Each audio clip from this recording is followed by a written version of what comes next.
Meus amigos, é o seguinte, eu acho que pela primeira vez eu vou ter que concordar 100% com a internet, porque esse terceiro episódio da segunda temporada de The Last of Us poderia ter sido muito melhor, cara. E eu não vou chegar aqui e dizer que esse episódio foi muito ruim, que ele foi fraco, que ele foi inútil, como muitos estão dizendo por aí, porque o episódio teve sim sua importância, mas obviamente ele teve muitos problemas. Mas e aí, será que esse terceiro episódio foi a calmaria antes da tempestade? Por que mudaram o tome em relação ao game? As mudanças fizeram sentido? E principalmente, será que a Bella Ramsey, a partir de agora, ela vai conseguir tomar conta dessa série sozinha, ou pelo menos acompanhada da Dina e um pouco da Abby, mas será que ela vai carregar sem o Pedro Pascal? É justamente sobre tudo isso que a gente vai analisar no terceiro episódio da segunda temporada de The Last of Us. Hello my friends, Geek na voz, e eu acho que dá pra todo mundo concordar que esse terceiro episódio da segunda temporada foi uma nota abaixo, pelo menos em ritmo, em relação aos outros episódios. E eu nem acho que foi um episódio fraco, tá? Como muita gente tá dizendo, é porque os outros dois, a régua tava tão lá em cima que parece que esse terceiro foi um episódio ruim, mas na verdade não. Afinal, depois do segundo episódio da segunda temporada, muitas das minhas preocupações acabaram se confirmando no terceiro. Esse episódio foca totalmente na Ellie, e a Bella Ramsey tem que segurar várias cenas sozinha, né? Que é uma tarefa bem complicada agora sem o Pedro Pascal. Inclusive o detalhe da abertura desse terceiro episódio é bem interessante, né? Porque aparece apenas uma figura, um fungozinho, que é justamente a da Ellie. Anteriormente, nos outros episódios, nas aberturas, apareciam o Joel e a Ellie. E agora só aparece a Ellie insinuando que ela tá sozinha sem o Joel. Eu achei esse detalhe genial, tá? E eu comentei sobre esse e vários outros detalhes no meu vídeo que eu postei ontem aqui no canal. 60 detalhes desse terceiro episódio que talvez vocês não tenham percebido. Então é só clicarem depois pra assistir. Mas o episódio também precisa lidar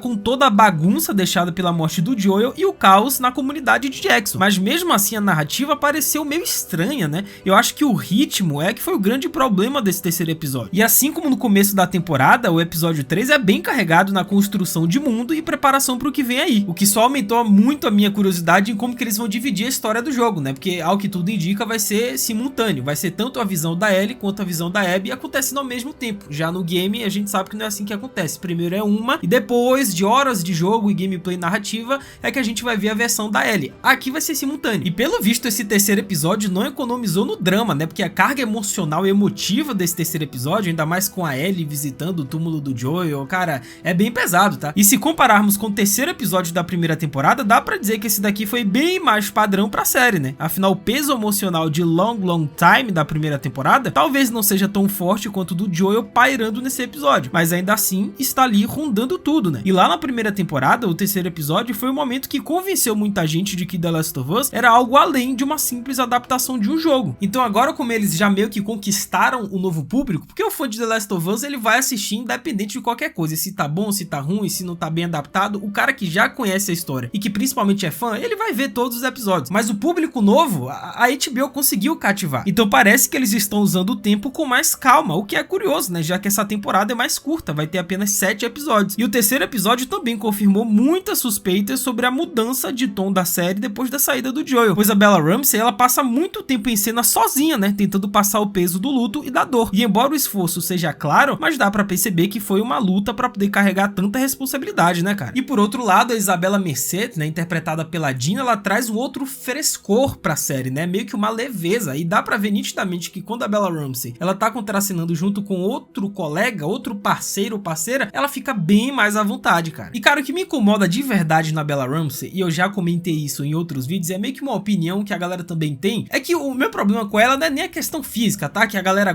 adora fazer piada de Marquito, não é nem isso. O meu problema com a Bella Ramsey nessa segunda temporada é que ela não parece que ela tem 19 anos, porque a Ellie nessa segunda temporada, assim como no jogo, ela tem quase 20, né? Tem 19 anos. A Ellie da primeira tinha 13 anos. Só que infelizmente não é culpa da Bella Ramsey, né? Ela não envelheceu juntamente com a Ellie. Eu olho pra Bella Ramsey hoje na segunda temporada e eu vejo a mesma menina lá da primeira, que tinha 13 anos, mas não é culpa dela, esse é o problema, não é culpa da Bella Ramsey. A série ainda não conseguiu me comprar essa ideia de que a Bella Ramsey, ela tem quase 20 anos e ela vai ter que atravessar florestas, cidades, enfrentar um monte de bicho selvagem, enfrentar infectados e WLF com essa carinha, gente, não dá. Mas enfim, isso daí é só a minha opinião, tá? Tem quem concorde, discorde, comenta aí embaixo a visão de vocês a respeito disso. Sendo que a própria Ellie, ela mudou com o tempo. tempo, né? De vez em quando ainda a gente consegue ver aquele jeitão sarcástico, bobo e teimoso da Ellie da primeira temporada, mas são lampejos rápidos. Talvez teria sido legal mais disso antes da tragédia do Joel, já que agora ela vai ficar ainda mais fechada. E convenhamos, né? Todo mundo já sabia desde o final do segundo episódio que ela iria pra Seattle, né? Então não precisava fingir surpresa. E mesmo abordando a segunda metade do The Last of Us Parte 2 do game, o ritmo desse terceiro episódio ele é meio estranho, porque ele é acelerado em muitos momentos, mas em outros ele é extremamente arrastado, cara. Tem cenas aqui que era pra ter deletado, mano. Não precisava ter colocado, gente. Toda aquela sequência inicial ali, dava pra ter enxugado ali umas 20 minutos, tranquilo. Ou seja, quase nada acontece no episódio, mas Ellie e Dina já estão em Seattle no passe de mágica, né? Mal conhecemos a WLF, ou aquele grupo mais seita, né, que aparece do nada, que são os Serafitas. Então The Last of Us está preparando o terreno pro que vem a seguir, mas isso não quer dizer que a narrativa precisa pisar tanto no freio. Eu acho que só discutir o drama interno não é o suficiente. As coisas precisam acontecer. Esse terceiro episódio foi 1 hora que poderiam ter sido 30 minutos tranquilamente, cara. É o que eu falei, aquela sequência inicial, cara, da Ellie no hospital, aí conversa com a Gale, aí depois tem lá a cena de beisebol, que até agora eu não entendi, aí o Tommy aparece pra conversar. Gente, dava pra enxugar isso aí, né? 1 hora de episódio, enxuga. Que, inclusive, essa mudança do game, tá? De que na série se passaram 3 meses após a morte do Joel, enquanto no game foi alguns dias. Eu ainda não sei se eu gostei disso não, né? E notem como o roteiro obriga a Bella Ramsey que ela seja sarcástica e brincalhona, quando na verdade ela deveria estar completamente traumatizada com a morte do Joel. E novamente isso são instruções do roteiro, instruções de direção, que a atriz ela atue dessa forma. A Bella Ramsey ela até se esforça nesse episódio para passar essa impressão de que ela está sofrendo, que ela está de luto, principalmente quando ela visita lá a pedido do Joel, né? Que a gente vê uma expressão mais séria da Bella Ramsey, mas em outro momento ela tá brincalhona, ela tá fazendo piada, e isso daí, cara, é meio estranho, né? No game isso não acontece, obviamente, e ela acabou de ser traumatizada com a morte do Joel. Agora, uma coisa interessante também é a voadora no like aí embaixo, cara. Aproveita, deixa a voadora, se inscreve no canal, ativa o sininho, segue o Geek, tá? Lá no Insta, @LucasMGeek. A gente vai trocar essa ideia sobre The Last of Us, eu tô postando vários conteúdos adicionais por lá também, então faz tudo isso que é nóis.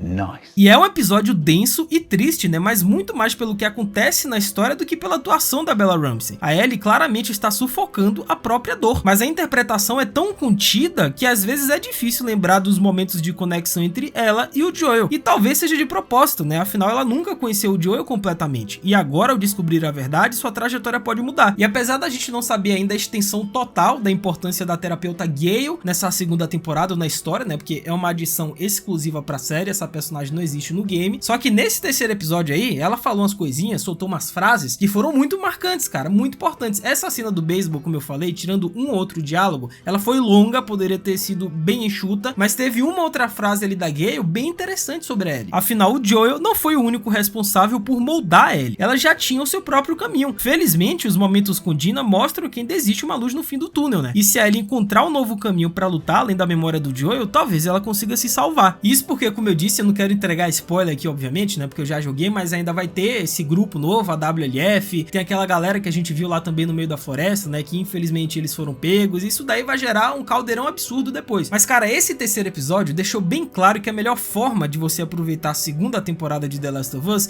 é não esperar que ela seja igual à primeira, porque sem o Joel é outra história, gente, é outra dinâmica. Não tem a mesma magia de antes e isso é normal, a história tem que continuar dessa forma, é obrigação do roteiro e da direção fazer a história continuar de forma coesa. A série ainda está se encontrando, é claro, mas isso não quer dizer que o destino final não seja tão bom quanto da primeira temporada. E pelo trailer do quarto episódio, deu pra ver que realmente o terceiro episódio foi a calmaria antes da tempestade. Porque só pelo trailer, né, que já foi divulgado, deu pra ver que a WLF vai aparecer, o Isaac também, um novo personagem importante, ele vai aparecer. Teve a sequência lá do metrô também, da Ellie e da Dina fugindo de um monte de infectados, aí depois no final do trailer, a Dina apontando uma arma pra Ellie, ou seja, vai ser uma loucura assim como foi no segundo episódio. Então parece que esse terceiro foi um episódio de transição, o que é completamente normal, né, durante uma temporada, e o episódio seguinte vai ser a loucura de novo. E esse episódio, cara, tem alguns símbolos, né, alguns detalhes que eu acho genial, né, isso daí obviamente é coisa de roteiro, como por exemplo a Ellie pegando aqueles grãos de café e colocando lá na lápide do Joel. Isso daí é uma cena que não tem no game e que eu achei uma adição excelente pra série, pois como vimos no vislumbre de como era o Joel antes do surto na abertura da primeira temporada, alguma das coisas que ele apreciava incluíam filmes filmes de ação, música e, claro, café. Como muitas outras coisas, o café se tornou uma mercadoria complexa no mundo após o surto, tornando ainda mais significativo para Ellie doar um pouco para homenageá-lo em seu túmulo. Então, apesar dos sentimentos confusos que ela nutria pelo Joel, esse gesto mostra que ela quer guardar na memória algo bom sobre ele. Era até um motivo de piada entre ela e a Dina, né? Ellie sempre achava o café horrível e tão amargo e não entendia como o Joel era tão apaixonado pelo aquele negócio. Então essa cena dos grãos de café, ela é doce, mas também é dolorosa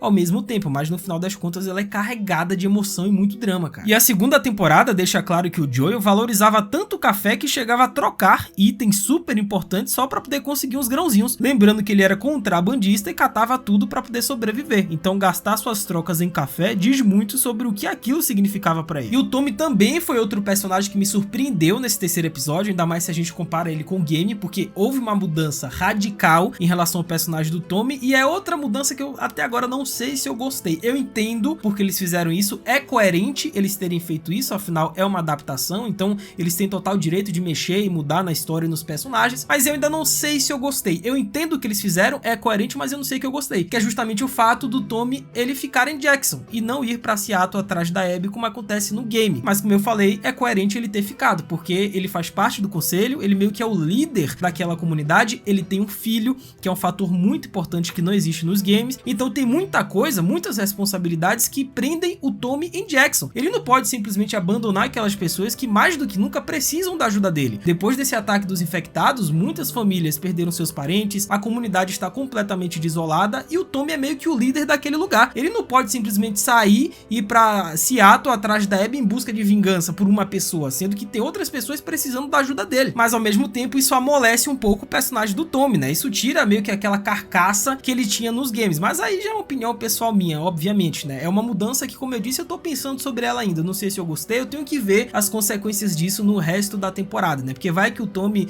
muda de ideia e vai pra Seattle do nada. Não sei, eu tenho que ver direito isso aí. Mas aí, o que vocês acharam a respeito dessa mudança do Tommy? Pra galera que já jogou, obviamente conhece a história, vocês curtiram? Acharam coerente? Comentem embaixo. E o diálogo da Ellie com a Dina, né, sobre quem foi a primeira pessoa que ela matou, é bem interessante, porque a Ellie, ela não cita o nome da primeira pessoa, ela cita o segundo, que foi aquele adolescente lá na primeira temporada, quando ela e o Joel se encontraram lá com o Henry Sen, né, que a Ellie salvou a vida do Joel. Porém, a primeira vez que a Ellie, ela tirou a vida de alguém, isso foi mostrado lá na primeira temporada, não diretamente, e sim indiretamente, que é justamente a Riley lá nos flashbacks do 7º episódio, cara. Foi a primeira pessoa que a Ellie teve que, infelizmente, matar. Afinal, nesse flashback do 7º episódio, né, as amigas, Riley e Ellie, elas decidem explorar o shopping abandonado, só que, infelizmente, nesse universo, a felicidade dura muito pouco, porque o infectado apareceu do nada e atacou as duas, né? As duas acabaram sendo mordidas, mas a Ellie, graças à sua imunidade, saiu viva. A Riley, infelizmente, não teve a mesma sorte. E foi aí que a Ellie, ainda uma criança, precisou fazer o impensável, que era matar sua melhor amiga para sobreviver. Desde então, a Ellie, ela se viu forçada a matar outras vezes, mas esse momento é um dos que mais marcou ela, né? Foi um gatilho para tudo que veio depois. E como de costume, a Ellie, ela evita ao máximo demonstrar suas fraquezas pra Dina, né? Que é uma coisa que com certeza a Ellie aprendeu com o Joel, né? Se bem que o Joel nessa segunda temporada, enfim, faz terapia, é diferente do jogo. Mas sim, é uma personagem que ela esconde muita coisa pra si, ela não conversa muito, é meio que um jogo de perguntas e respostas, né? Que ela faz com a Dina aí, mas ela não, cara, ela não vai soltar tudo. Então a Ellie, ela fecha a cara na hora e ela diz que é um assunto pesado demais pra ser comentado. E sinceramente ela tem razão, né? Ainda assim, a Dina provavelmente é alguém com quem ela deveria dividir essa dor e talvez se sentir melhor depois. E a segunda temporada ainda pode explorar melhor essa relação entre as duas, né? Mas fica claro que a Ellie ainda precisa de tempo pra se abrir de verdade. E ainda teve essa mudança também, né? Lá na cabana, que a Ellie e a Dina não se beijaram, diferente do que acontece no jogo. Enfim, eu já comentei sobre tudo isso no vídeo de detalhes que eu postei ontem aqui no canal, que é um complemento desse vídeo. Então é só clicarem aí pra assistir. Mas e aí, o que vocês acharam desse terceiro episódio? Podem largar a braba aí, tá? Comentem à vontade, com respeito, obviamente, né? Respeitando os coleguinhas. Comentem se vocês gostaram ou não gostaram, que eu vou ler e tentar responder todo mundo. É isso, até a próxima. Valeu, falou e fui.